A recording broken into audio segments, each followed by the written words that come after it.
So the second of our Christmas films that we're going to be studying is going to be Elf and the story breakdown surrounding the film. So if you're new here or you haven't had the chance yet, make sure you check out some of our other videos on the channel. They'll give you all the tips and advice you need before you begin writing your script. You make sure you also hit that like and subscribe button and hit the notification button for when we post our next video.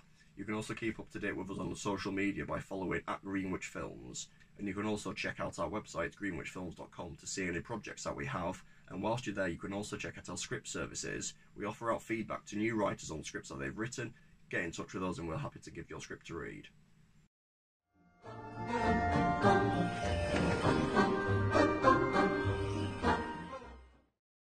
As always, before we begin breaking down the story, we need to have a look at what our protagonist's intention and obstacle is.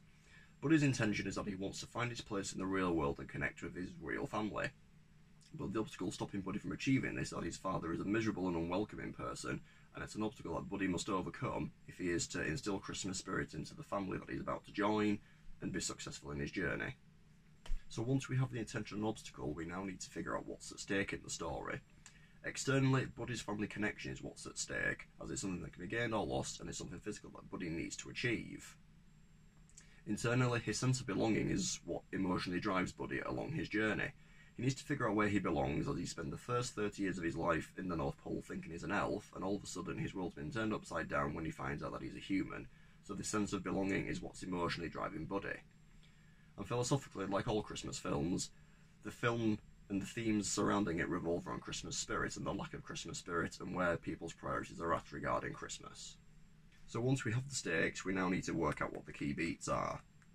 The opening of the film starts when we see an orphaned Buddy sneaking his way to the North Pole in Santa's sack. The inciting incident comes when Buddy finds the truth out from Papa Elf, and Buddy decides to go to New York to find out who he really is. It's the inciting incident as it presents Buddy with a choice to go to New York to find his true identity, and it also establishes both the external and internal stakes regarding Buddy's family connection and his sense of belonging. The first outbreak comes when Buddy arrives in New York. After Buddy arrives, he goes to the Empire State Building where Buddy meets his father, Walter. Walter is skeptical of Buddy until he mentions Susan Wells. It's the first outbreak as Buddy's second act goal is helping Walter with his Christmas spirit and getting his priorities right. The midpoint comes when there's a setback in the story, and this comes when Walter is forced into work on Christmas Eve to save his job after a book that he signed off on flops. It's the midpoint in the story as it sets back the stakes earlier established in the film, with Walter prioritising work over his family. Now, the second act goal gets resolved when Walter and Michael catch up to Buddy in Central Park and Walter apologises to Buddy for snapping at him earlier. Walter now realises the true meaning behind Christmas, and he understands that Buddy's influence over the family has brought the family together at Christmas time. And finally, the film finishes when Buddy's presence on the Hobbs house has helped them realise the true meaning of Christmas, giving Buddy a home as well as a purpose. In the end, Buddy saves Christmas. Check out our description below to find the link so you can download your exclusive Green Witch Films index card sheet to see how this film was plotted out.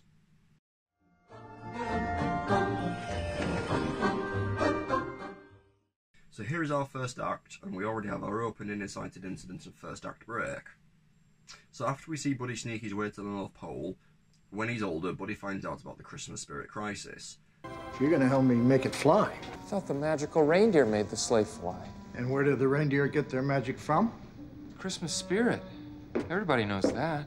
This introduces the philosophical stakes of the story relating to the lack of Christmas spirit due to people having their priorities all wrong. Because of his non-elf abilities, Buddy is shunned by the toy-making elves for his slow progress and toy building. Buddy is then sent to the toy testing section of the workshop, and whilst toy testing, Buddy overhears that he's a human. This then leads us to the inciting incident when Buddy then learns the truth about his identity from Papa Elf. So Buddy is ready to set off on his journey, but before that, Buddy finds out that his dad is on the naughty list. Santa tells him it's because he's lost sight of what's important in life and needs Christmas spirit. So Buddy is set off on his journey to New York City, and then Buddy's arrived in New York City. And then after Buddy's arrived, he's gone to the Empire State Building where he's met his dad Walter, and this has introduced the second act goal of him helping Walter with his Christmas spirit and getting his priorities right.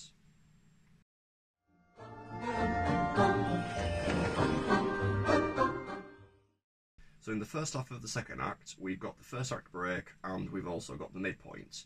So Buddy's just met his dad Walter, and has been thrown out of Walter's office. Buddy goes to local department store gimbals. Whilst there, Buddy gets mistaken for an employee and he meets Jovi. There's a threat to the philosophical stakes here, as Jovi mentions she hates the holidays and she refuses to sing with Buddy as he attempts to spread Christmas cheer.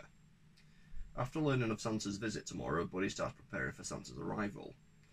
Whilst back at home, Walter looks through an old high school yearbook and sees a picture of him and Susan Wells, the picture that Buddy was given before he travelled to New York.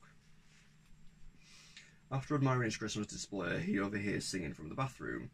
Whilst Jovi is in the shower, Buddy duets with her. The day of Santa's visit has arrived and Buddy realises that he isn't the Santa he knows from the North Pole and exposes the fake Santa. Whilst in his office, Walter gets a card and a present from Buddy. After Buddy's exposed to fake Santa, he gets thrown in jail and Walter bails Buddy out of jail. Desperate to get rid of Buddy, Walter makes Buddy take a DNA test.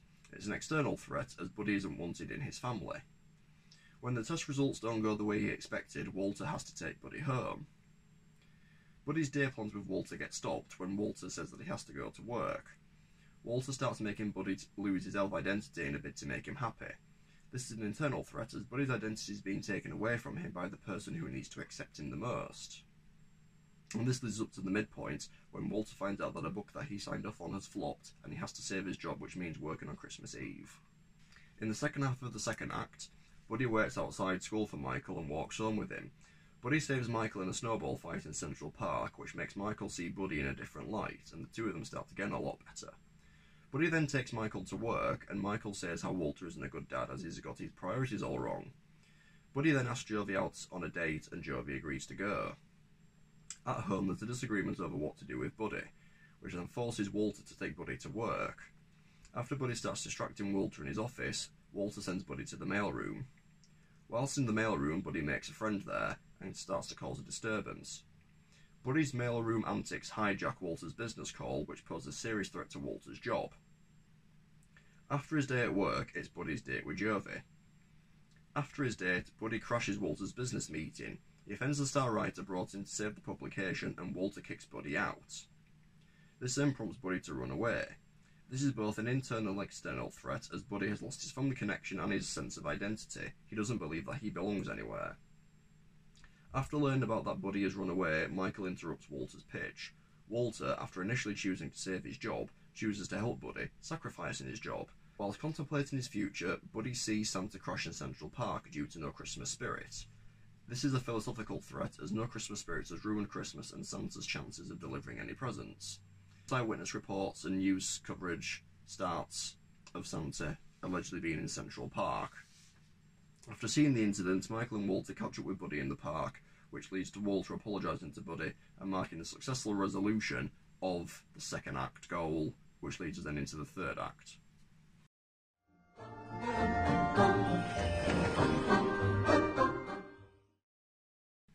So now we're into the third act.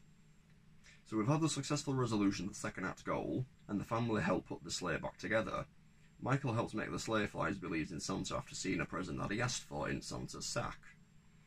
Once the Central Park Rangers start to close in, Buddy has a plan to help Santa. Buddy's plan to help Santa is executed, and Michael reveals Santa's list on TV. He sees Jovi and says Buddy needs help with the lack of Christmas spirit, which then prompts Jovi to spread the Christmas cheer. Jovi's attempts to spread Christmas cheer are stalled through a crowd being unwilling to sing along with her, before people then slowly start to join in singing the Christmas carol outside the police cordon at the park. Through the singing crowd, Christmas cheer starts to spread and the sleigh loses its engine and is going to crash. Michael spots Walter miming, and Walter refuses to sing along until Michael forces him to, and this gives the sleigh the boost needed to fly. The impact of Buddy's presence in the Hobbs household has helped them realise the true meaning of Christmas, giving Buddy a home as well as a purpose, and in the end, Buddy has saved Christmas.